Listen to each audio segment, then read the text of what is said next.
এবারে আপনাদের আন্তরিকভাবে স্বাগত।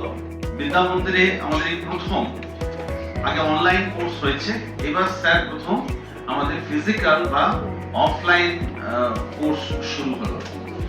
এবং স্যারের যখনই কোনো প্রোগ্রাম হয়, সেটা অনলাইন বা সেমিনার বা যে কোনো রকম ওয়ার্কশপ, বিভিন্ন মোডে কাজ হয়েছে এখানে আমাদের বিদ্যা মন্দিরে। তো তখনই দেখেছি প্রত্যেকের দিক থেকে আর কি খুব আপনাদের সাধারণভাবে বিভিন্ন স্তরের, সমাজের বিভিন্ন ক্ষেত্রের মানুষদের থেকে খুব আমরা ওয়ার্ম রেসপন্স পেয়েছি।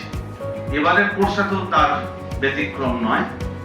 তাই আপনাদের সকলকে আন্তরিকভাবে স্বাগত জানাচ্ছি এবং মৃণালবাবুকে খুব কৃতজ্ঞতা জানাচ্ছি আমাদের এখানে এই প্রোগ্রাম কোর্স শুরু করার জন্য। এই প্রফেশনটা এখন খুব গুরুত্বপূর্ণ হয়ে উঠছে। তার কারণ হচ্ছে আমরা এই সার্টিফিকেট কোর্সের পরে আমরা যে কারণে ভেবেছি, এটা আমাদের একটা পাইলট প্রজেক্ট।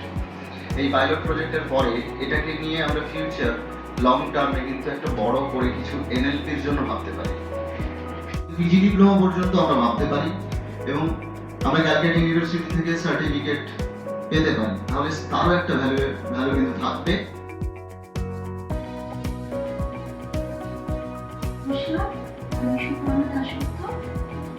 আমি চন্দননগর থেকে এসেছি। আমি একজন শিক্ষিকা।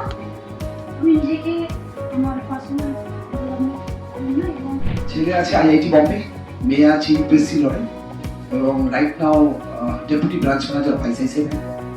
আমি নিজে একটা কোম্পানি, ভারতবর্ষের একটা নামি দামি কোম্পানি, ব্রাঞ্চ ম্যানেজার। 750টা ব্রাঞ্চের মধ্যে আমার ব্রাঞ্চটা টপ 10 এর মধ্যে আসে। সঙ্গীত ভবন, রবীন্দ্রসঙ্গীত আমার সাবজেক্ট ছিল। এই ক্লাসে জয়েন করার কারণ হচ্ছে নিজেকে আপডেট করা তো অবশ্যই। আমি as a profession librarian Saint Augustine Day School for গার্লসে আছি।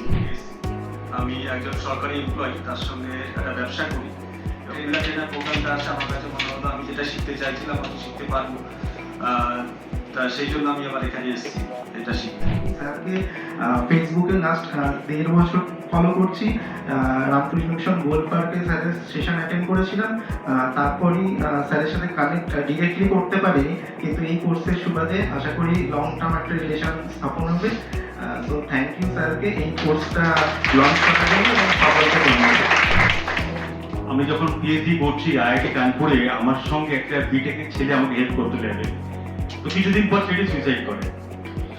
তো তারপরে ঘটনাগুলো ঘটতে থাকে। মানে তার আগে অনেক আমি ট্রেনিং দিতাম, আমার চাকরির সূত্রে আমাকে অনেক ট্রেনিং দিত, ইউনিভার্সিটিতে আমি যাই। লাস্ট উইকে আমি ছিলাম রামকৃষ্ণ মিশন আসানসোলে। আমার একটা সেমিনার ছিল আনলক হিউম্যান পোটেনশিয়াল এর উপর। তো আমি চেষ্টা করি মানুষকে মোটিভেট করার, বাট যেহেতু আমি অনেক ইউনিভার্সিটির সঙ্গে যুক্ত, যেমন আমি এনআইটি দুর্গাপুরের সঙ্গে যুক্ত, ইঞ্জিনিয়ারিং কলেজে আমি তাদের সিলেবাস কমিটির সঙ্গে যুক্ত, তো আমি অনেক প্ল্যাটফর্ম পাই। তো প্ল্যাটফর্মগুলো আমি চাই একটু অন্যভাবে ইউজ করতে, শুধু টেকনিক্যাল নয়, অঙ্ক, ফিলোসফি, ফিজিক্স না, এর সঙ্গে কিছু ভ্যালু সিস্টেম অ্যাড করার জন্য।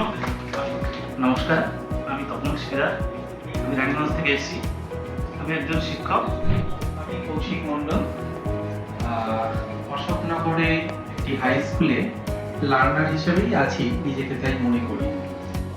এত ইউনিক কিভাবে হয়ে গেল এবং সেইটা দিন এরকম হবে, ওই যে রামকৃষ্ণ মিশনের এই উল্টো দিকে যে হল, বিবেকানন্দ সভা হল, তখন আমাকে শুনতে আসবে না, তখন সবাই আপনাকে শুনতে আসবে। এবং আমি সেই দিনটার জন্য অপেক্ষা করছি, যেদিন প্রত্যেকে আপনারা স্টেজে থাকবেন আর আমি ওই সামনের সিট হোক বা পিছনের কোনো একটা সিটের কর্নারে বসে আপনাদের কথা মন্ত্রমুগ্ধের মতো শুনি। প্রথম দিন যদি আমি নিজেকে চেঞ্জ করতাম, তাহলে আমাকে দেখে পাশের 4টে লোক একটু হলেও ইনফ্লুয়েন্স হতো। সেই 4টে লোক থেকে 40টা থেকে 400, 400 থেকে 4000 এবং ওইখান থেকে দেশ দশের উন্নতি হতো। আমার গুরু বলেছিলেন যে তুমি অন্যকে চেঞ্জ তো পরে করবে, আগে নিজের মধ্যে সেই চেঞ্জটাকে স্টার্ট করো, স্টার্ট ফ্রম উইদিন। এক্সটার্নাল সিচুয়েশনে তারা ট্রিগার হলে, মানে কেউ আপনাকে ভালো বললো, আপনি খুশি হলে, তাহলে অঙ্ক কি বলে, প্রবাবিলিটি কি বলে, কেউ যখন গালাগাল দেবে আবার আপনার মন খারাপ হবে। তার মানে ভালো খারাপটা কিসের উপর ডিপেন্ড করছে? এক্সটার্নাল ট্রিগারের উপর। অনেক সময় সব প্রফেশনই হয়, যে প্রফেশনে আছে।